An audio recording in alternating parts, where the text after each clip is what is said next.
Yeah. Muzi the musical entrepreneur. Muzi Music. Lego Nation.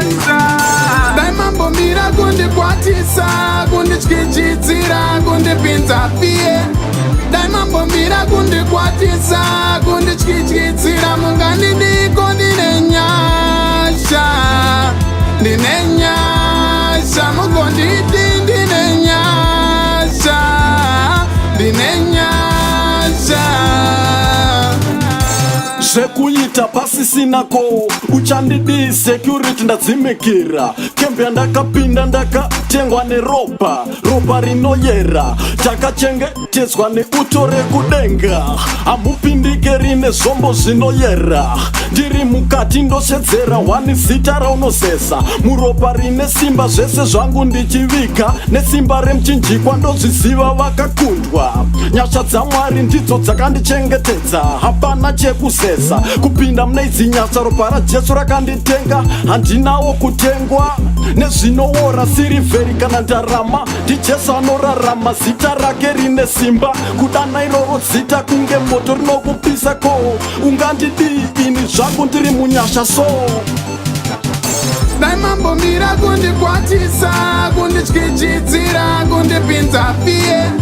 Dai mambo mira kundi kwatisa, kundi chkichitsira, mungani diko dinenyasha. Dinenyasha, mugondi dinenyasha. Dinenyasha.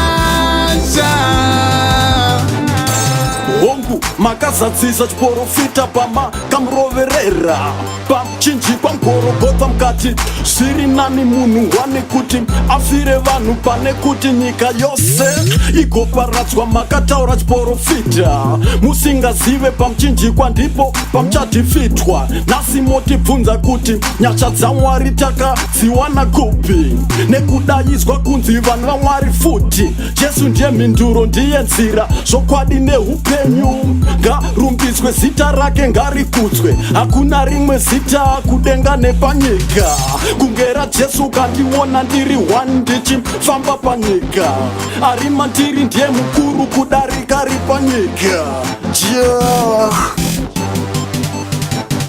Dai mambo mira kundi kwatisa, kundi chkichitsira, kundi pinza fie. Dai mambo mira kundi kwatisa, kundi chkichitsira, mungani diko dinenyasha.